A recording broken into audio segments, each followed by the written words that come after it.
that day when she told me, Mom, I'm pregnant, and then she told me it's twins. She passed down on the floor. To see me run around that living room crying and screaming, I threw myself on the floor. I was just praising Lord. Like, thank you, Jesus, for giving me grandkids.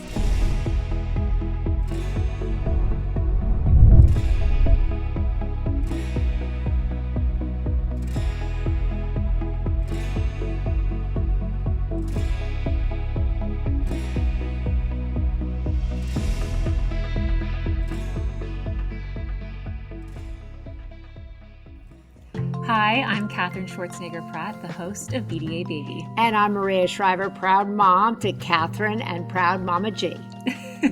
The role of grandmothers has evolved over the years, but one thing that stayed the same is how important they are to our families. Thank you. But it looks different for every family, for sure. So we wanted to dive deep into the joys and some of the ups and downs of navigating grandmotherhood and all the lessons learned in between. Ebony and Denise are best known online as Team2Moms, where they share inspiring and informative videos about their lives as an LGBTQ family, along with their 3 kids, Olivia, Jaden, and Lucas. That is definitely a full house. So we're going to be talking with them today and their mothers, Sharon and Zoraida, to discuss the beauty and the challenges of multi-generational parenting. Ebony, Denise, Sharon, and Zoraida, welcome. Hi. How are you, Katherine? This is like perfect timing because I was talking about you two last week to my mom, and I was like, I just really would love to bring them in this series. And I was showing her your guys' social media, and then I was just thinking, what would be the chances that they would maybe be with their moms? And Oh my God. now you guys happen to be with both of your moms at the exact same time, which is such perfect timing. And we've spent the morning watching all of your guys' videos. So thank you so much for joining us. Nice. We're so happy to be talking to 2 different generations of your family. Thank you so much for having us. This was literally perfect timing. It is perfect timing. So I want to know, when Katherine said both of your moms were going to be there, both of your moms are in the same house, I was like, oh my God, how does that work? How does that work, ladies? How does that work? Speak to me. It works very well. We have, it's not for a very long period of time. That's one. But most importantly, we definitely have like this system in a sense of like everybody's like responsibilities when it comes to like helping the kids and everything. Like, I don't know, it just really works for our family. Like, we love when they're here because then we get a little bit of a break. And extra help, extra hands is always great. Yeah. I like, though, that they said it's not for too long. It's not. What's the time frame? Okay, so like it varies depending on the reason why they're here. Like, sometimes they're here to watch the kids because we need to travel. Yeah. Or just recently, actually, I had a surgery and my recovery was 10 weeks and both of them were here for the full 10 weeks. So that was like the longest duration that we've been together in the same roof. And 2 hours, surprising. Well, actually, I'm not that surprised, but it actually worked extremely well. And I think after that experience, we were like, we have to have our moms back together in their household because we missed it. We missed the They got spoiled. Yes. I'll bet they got spoiled. Yes, we were spoiled. Yeah. So Sharon and Zoraida, I want to know from you, like 10 weeks is a really long time, right, to be in there. And I've talked to a lot of other grandmothers, or I call myself Mama G, and they say, it's really tricky to figure out how long one should be around. At what point does one overstay one's welcome? And grandmas come in all different ways, right? Some actually do full-time caregiving. Some raise kids totally for their kids. Some kind of come in, come out. Some are the spoilers. How did you two figure out your roles? Well, to be honest, and we call her Z, Grandma Z, and I'm Grandma Sharon. Grandma Z loved to cook. So, with that being said, I step away from the kitchen. I love to do laundry. I hate to see clothes not folded and so forth. So, and she hates laundry. Yeah, I do. So you both found different ways to be of help to your daughters. Oh yeah. Correct. And for the kids, yes, we do. But did like in the very beginning when you first became grandmothers, did you struggle to be the queen grandma? Was there any competition between you for? Uh-oh, okay. No? Okay, I feel a disconnect. I feel like your daughters think otherwise. I mean, Well, they had their opinion. There's those two spoiled brats right there. I mean, we all have different personalities. Yeah, we definitely have, different personalities, different backgrounds. I think once Denise and I had decided to expand on on having children, the dynamics of our family definitely changed vastly. We went from one child and jumped to three, because Denise carried the twins. And I think it was just an adjustment of, okay, what is each person's role, especially when we're all together and we're all trying to be caretakers. It may have a little bit of differences on how we parent within that. How do we smooth this all out so we're on one accord as we are all together with the children? And I would say at first, Because we don't want to hurt. We didn't want to hurt feelings. We both love our moms. We're very protective of our moms. We're protective of our moms. So sometimes it's just like, oh, if you do that for your mom, then I got to do it too. Type of a thing. But we learned along the way that we know how to divide and conquer, and where to put each mom and how to treat them individually. So many families struggle. Yes. They struggle with the in-law. They struggle, they struggle with the roles. They struggle with different parenting. The dynamics. It's always tricky, especially as you said, with different parenting styles and also different backgrounds and experiences. You come into that, and then when you're in-laws and you don't have kids yet, it's one thing. But then when you add children to it and people come in with their own experiences or their own views on things, it can get tricky. Yes. How'd you figure that out? I would just either talk to my wife if it's her mom, or she'll talk to me if it's my mom. And I think that's how we got a line of making sure nobody is crossing boundaries and so forth. We're kind of the mediator if there was ever any type of disagreements. But through time, and I think also through specific life-changing situations, I had gotten extremely sick, and that's why our moms were there for 10 weeks. Stuff like that makes you kind of realize the little bickering and bantering that we may do over small little things doesn't really matter, and that there's definitely a way to everybody is getting along. And I think we truly figured that out last year for sure. I think we learned through our relationship as well as wife and wife that, the best thing to end the day is through communication, talking it out, trying your best not to go to bed angry at each other. So we take that approach and we also apply it to our moms, and we learn, because we've been together for a very long time. And so with that, we've learned that that's the best way for us, and that's what works for us. So that's how we approach it. And I also think that we are so proud of our girls that we, or at least, I can speak for myself, we try to step back and let's see where they're going with this. We wanted to see their growth. So it kind of helped when you step back a little and watch. And I always say to Ebony, fly. When you're ready to rest your wing, I'm here. That's exactly what our moms do. I think they don't inject themselves right away. They let the parent. They let us parent. And they wait for us to throw the SOS signal. They're help. And then they will insert themselves. And I think that is a clear boundary that we have amongst when we parent and when they parent us, is that let us do what we need to do first. And if we need your help, we'll ask you. They respect that so much. And to add to that, I feel like Ebony and I parent the way our moms parent. Mhm. So I'm a reflection of my mom. My mom is like my best friend, and so is Ebony to her mom. And the way her mom has parented her, she uses that approach as well as the same. I use the same approach as my mom. So they don't need to inject because So it's like it's like mirroring each other. we're mirroring So each other. But I think it's interesting that you were saying that when one of you might have had a problem with the other's mother, you went to your wife, not to Yes. The mother. not to her mother. Correct. Yes. Correct. Yes. Correct. And did you know that you were causing an issue and that they were talking about you?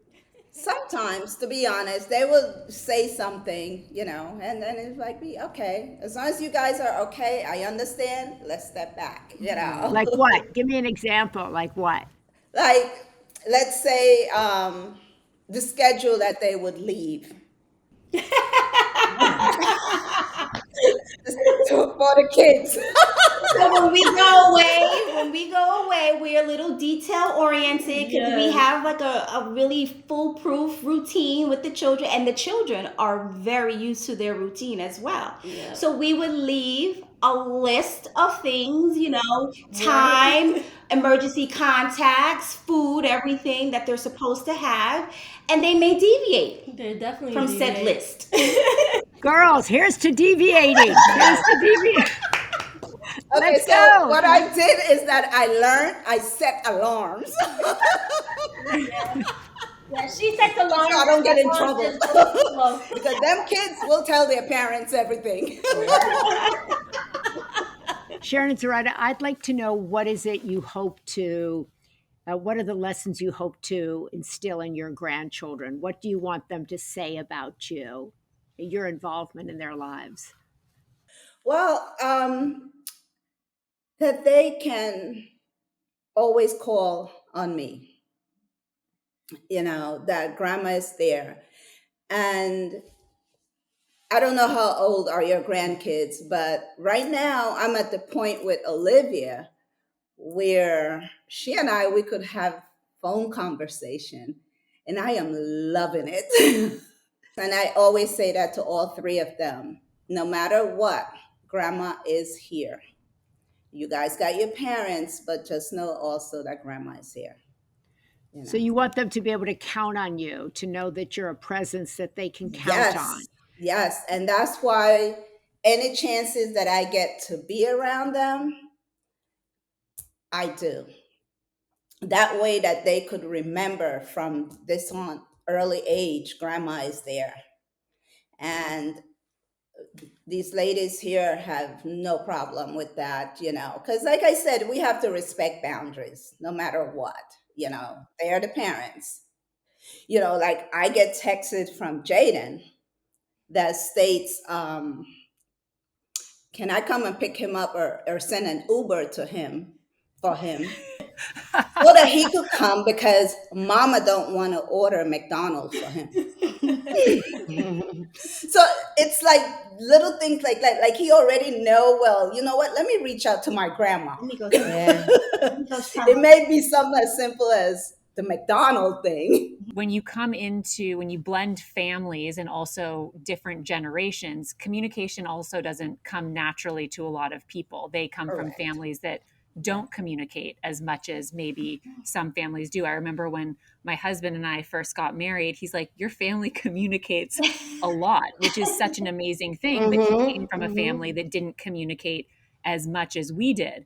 Mm-hmm. And it seems like communication is such a key part of making your dynamic work and also successful relationships work, especially when you bring in in-laws.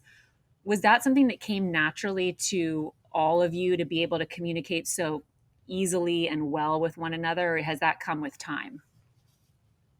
No, it comes in time. Go ahead. It comes in time. It came with time. We have respect for each other always, and if we do feel a certain way, we would approach the person, but in a nice way, to be able to make sure that we are, because being with us two, being with them is great. It's amazing. Like we don't have that problem. We like to, joke around, talk with each other, and even sit down at the table and just to eat and talk.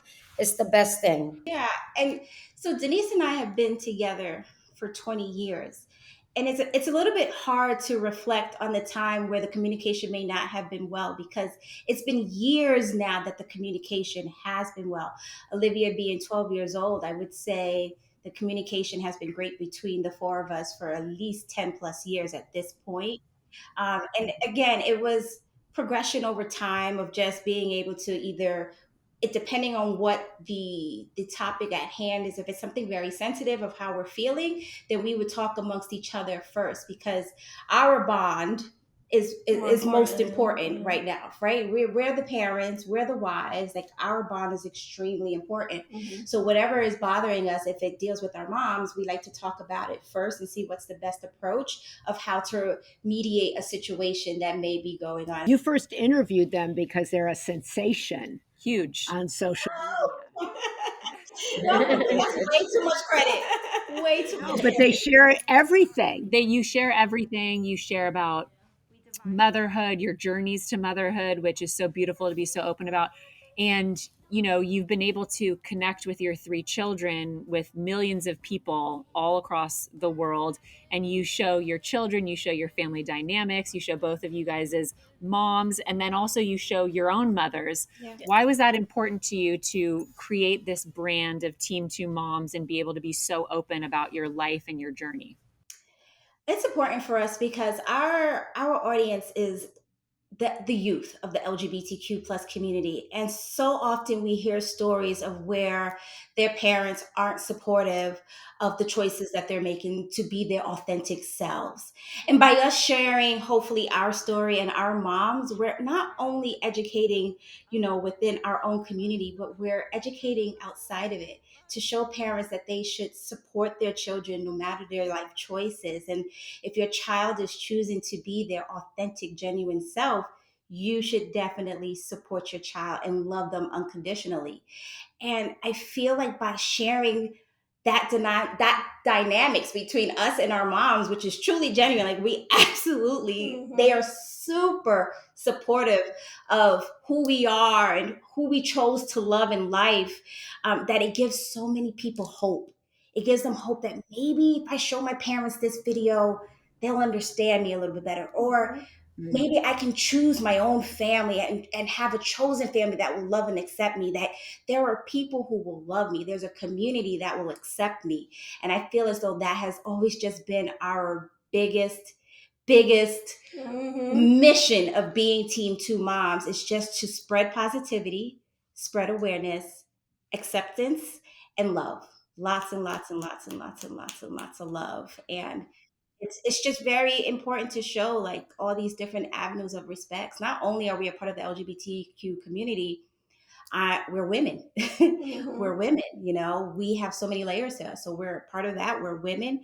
I am Black. She's Latina. So there's so many stories. We have a son who's on the spectrum for autism. We have another community there. We have a daughter also with a medical condition, and we found our community there. So we're able to be multifaceted in these different stories and communities and kind of bring everybody together under our channel and just spread a lot of positivity and awareness. Wow. I love that.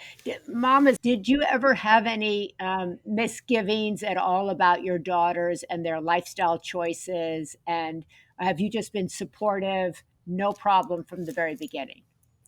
No, well, I'm gonna be honest. From the beginning, yes. When she told me that she was gay, it hurted me, of course. And the main question I gave her was, "Am I gonna have grandkids?" That was my first thing. Am I gonna have grandkids?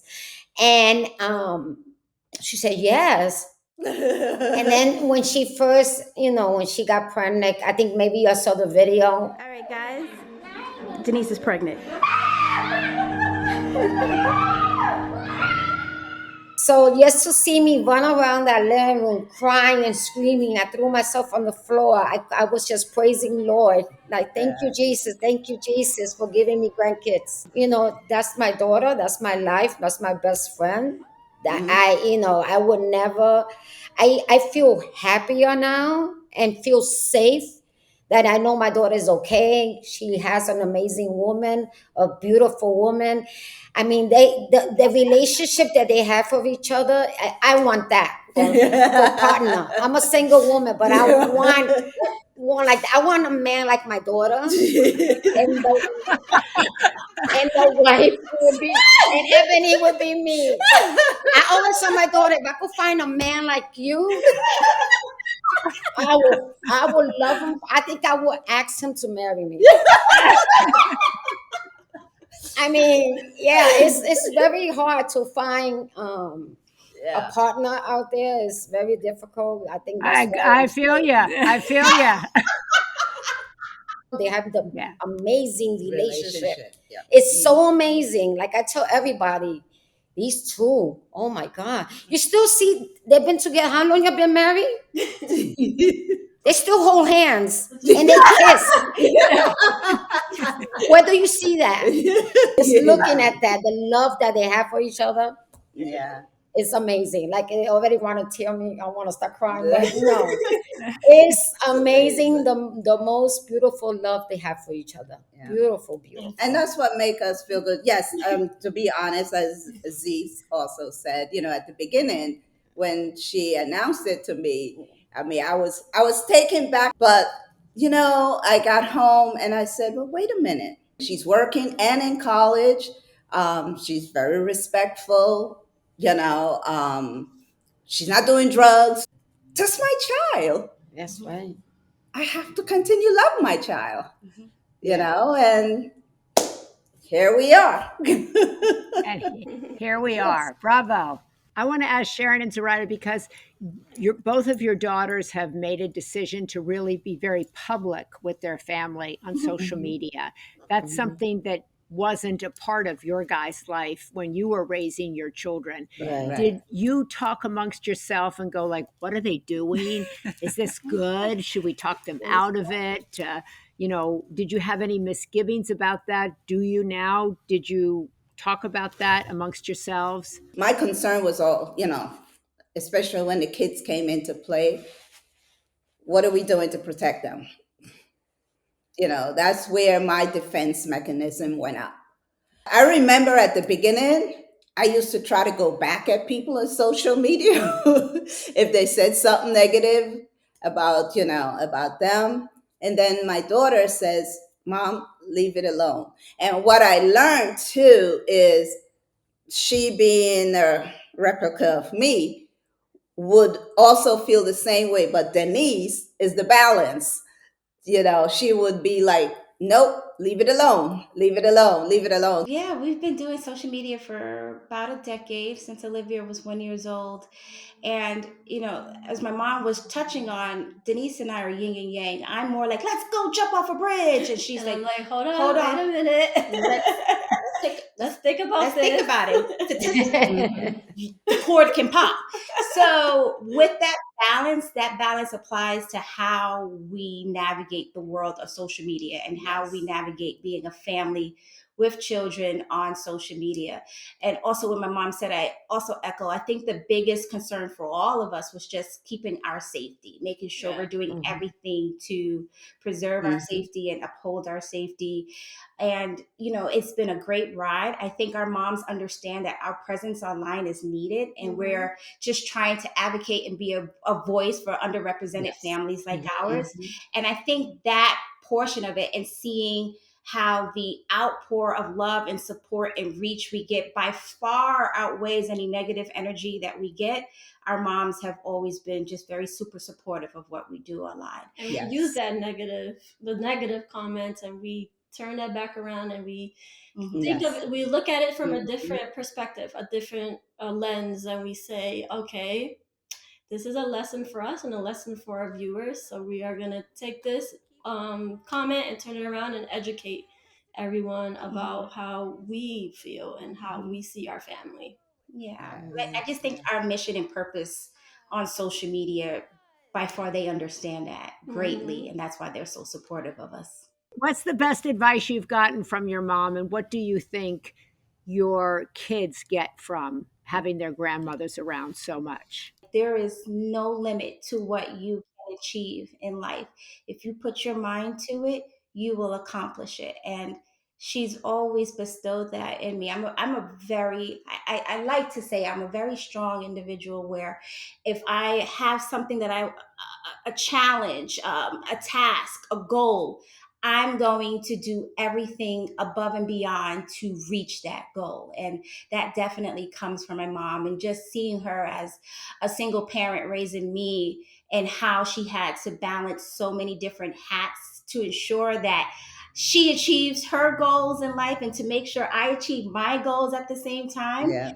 And now, like, I feel like I'm able to reciprocate it back. Like when our moms are with us, they are treated like queens. They are not to open up their pocketbook for one thing. We are taking care of everything because of how the type of moms that they are and always have been. Even Denise's mom, she had to wear different hats. She had to get her degree after having Denise and so forth, and made a lot of sacrifices.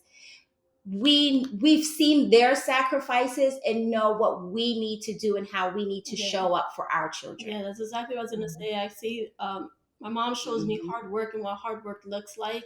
To this day, she's a hardworking woman. She works extremely hard in her corporate job. She has, after many years, went back to school to get her college degree to better our lives. You know, we didn't grow up with a lot of money, so to see my success, I feel like we share our success with our moms. Like, that's the best. Like, we're just so thankful. You're welcome. Yes, very much so. I was going to ask, for the grandparents, now that you've been grandparents for a while now together, was there a moment that you two looked at the other and felt like, oh, I admire you as a mother and now as a grandmother? I think we have become more closer now. I think it made it more when we was here for those 2 weeks. I mean, 4 weeks, right? 10 months, 10 weeks. 10 weeks. So we was a team. So I would do the cleaning and she does the laundry. So it was nothing as, oh, why you don't go ahead and do that? No, we already, it was something with us that we already knew what we were supposed to do at the time. Yeah. And there was no arguing. The communication was awesome. It's been really, really good, and I'm planning to move to Georgia. I already found an apartment. I'm hoping she does the same. So we want to live in the same place so we can have drinks together. She's trying to bribe me to move here. Yes. I live in the same building that she's going to move to. Yes. But I love that because your daughters are a team, right? Yeah. Parents are, but you see yourselves as a team. So many grandmothers or grandparents are ended up being pitted against one another or find themselves being competitive and who's the best grandma and who does more. And what I'm taking away here is that you guys became a team and for your grandchildren and your daughters. Yeah. Yes. Yeah. Like for instance, when they go on, if they have to go to a trip, she's the one that comes and babysits. I work. So, and I even told that to Denise many times. I said, my God, thank God that Sharon is around to be able to watch the kids while you do this, jobs that you have to do. So she's a great help when it comes to that. Even if I'm alone with the kids, we have where, we'll get on the phone. I'll have the kids then FaceTime her. To just let her see what's going on and stuff, while they are away, so she still may not be physically here, but still a part of, what's going on during the day. Yeah. If you don't mind me asking, how is the dynamics of your family with your mother-in-law and your mom and everybody? It's great. They did not come into the role of grandparents at the same time, which I thought helped a lot because my mother-in-law has been a grandparent for 20 something years, whereas my mom just became a grandparent for the first time. So they kind of came into these grandparent roles with different experiences and not competitive in the slightest bit, which I'm, Chris and I are so grateful for that, that presence and that dynamic. And you guys get along. Yeah. My mother-in-law, Kathy, and my mom get along so beautifully. And, when she comes down, it always is. And wonderful. I have great respect for Chris's mom because she raised a great son who's a great husband and a great father. Right.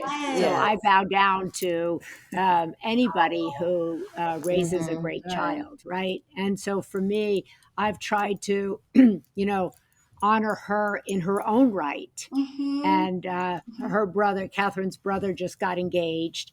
And I'm trying to forge a relationship with Abby's parents. And I think it's super important, and I'm learning, right? It's super important to have a relationship, not just for them to have a relationship with my son, but for them to have a relationship with me and with you, and then with, your children. And so we're blending families, but I think there's so much to learn from how to do that well. Yes. Does the grandmas go out for dinner? Like they just break away and said, You No, these- I don't do but they that. will now. Now that I Be know advised. That's advice. Take away from these two. Go have some drink Right. together. You break away. You want to live together, break away, break the rules. I'm down with you girls. wow, she and I, we go out to dinner and have a drink and just forget about them for a while. And I definitely will go out to dinner with you, though. Yeah. That's for sure. yes. But thank you so much for sharing what you've learned, what you are learning, how you're doing it right. Hats off to you all four of you, for being individual teams and then being a collective team. It's really inspirational. Thank you. Thank you. Nice meeting you. Nice to meet you. Thank you. Bye.